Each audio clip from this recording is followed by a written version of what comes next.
Let's make bendable paper.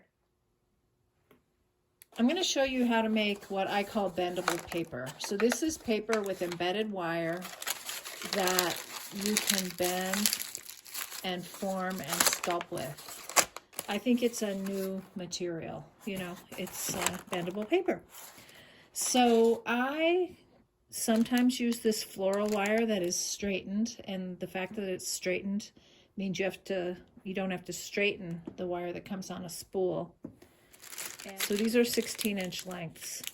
And prior to this, finding this, I always used brass, copper, or stainless steel wire because they don't rust. It's okay if it rusts, but the rust can stain and get on your felts and other materials. It also weakens the paper. So if I had a rust spot, it could tear the paper. So I like to use rust-proof. Galvanized metal would work too. And I find 18 gauge brass or copper flex the best and hold their shape. Steel is stiffer by nature, so I use 20 gauge. 18 is just too hard to bend. So 20 gauge if you use steel. And I'm not going to show you how I straighten wire. There are different kinds of straightening tools. I just do the jerk method. You can look that up. And so I just cut my lengths. I determine what length they need to be and then cut several to the same length. And then even after it's straightened, it's not perfectly straight. So I just spend a little time, which adds up to be quite a bit of time if you're making a bunch of sheets, straightening the wire as best I can. So I love Abaca, so I'm using Abaca here. You could also use raw flax, not the sheet flax. It's too weak. And then I just place my wires. I cut them. This was the actual size, 16 inches, but I want it to overhang an inch or two on either side, just so I have that wire in case I want to connect it to something or to itself. You can run the wires any way you want. And I space them about 1.5 inches apart.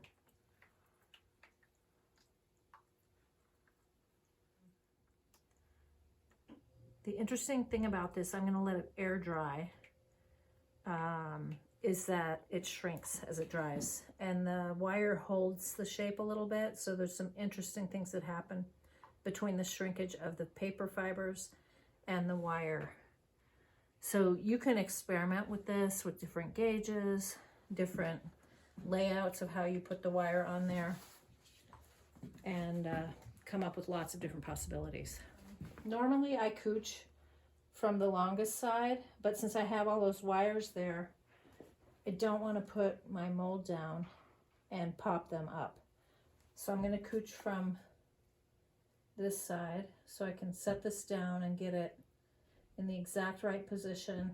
I'm going to make sure this edge is lining up with this edge, and then I've got about this amount of space, I don't know, 1.5 centimeters, 3/4 of an inch here, and I think this will line up pretty well. I'm going to apply pressure, and that sheet should stick to the wet sheet pretty well. Lift it up. So I'm off a little bit, but this is going to shrink as it dries, so that doesn't really matter. And then I'll press this, and then I'll show you how I air dry. Here's the wet pressed sheet of bendable paper with the wire, and I'm just going to lift it off of the wet felt and put it onto a dry piece of Pellon, and then move it onto a dry tabletop and let it dry overnight. Now here's the sheet exactly as it dried, and see how some of the wires curled one way and some the other. I think that has to do with the variation in thickness of the sheet of paper, perhaps the airflow. But this is a really interesting form in and of itself. So you can experiment with different ways. You can cross the wires, do all kinds of things. But you can also bend and manipulate, and that's why I call this bendable paper. And I can pull this flat. I can push the wires a little straighter, and flatten this sheet out to a degree. It does get some stress marks, so little white areas when it's folded. So that is part of this process. But now once I have it relatively flat, I could form it. I can bend it. I could connect these wires and make a tube. I could create multiples and glue or stitch the seams together. You know, I can bend it into any shape, and that wire will hold its form. And by that way, another idea is, since I'm embedding the wire, you could also put other things in between those two sheets at the same time. So, bendable paper.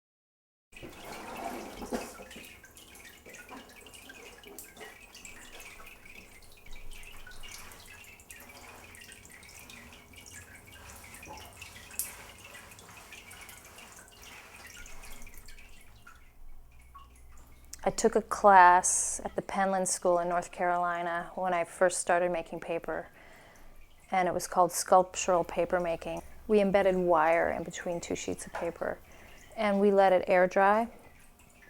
And it was amazing to me to see that this flat sheet of paper that I made with a piece or two of wire embedded, when I came back the next day and it had dried, it had totally curled up. So the paper, not only had the paper shrunk, but the wire reacted to the paper. And I just was amazed that this flat thing could become totally three-dimensional. That's what I've been experimenting with for the last 15 years, really. Putting string in between the sheets, different things that have different amount of tension, to just see what would happen.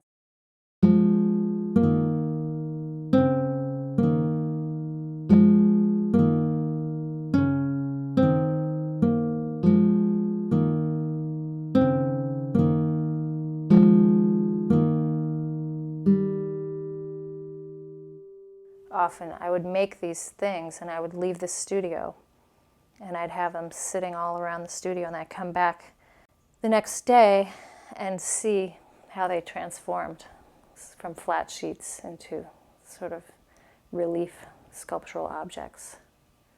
This is when the art was being made. Like, I wasn't here. I set something in motion. I did something to the paper, and then it reacted to what I did, and it did that when I wasn't watching.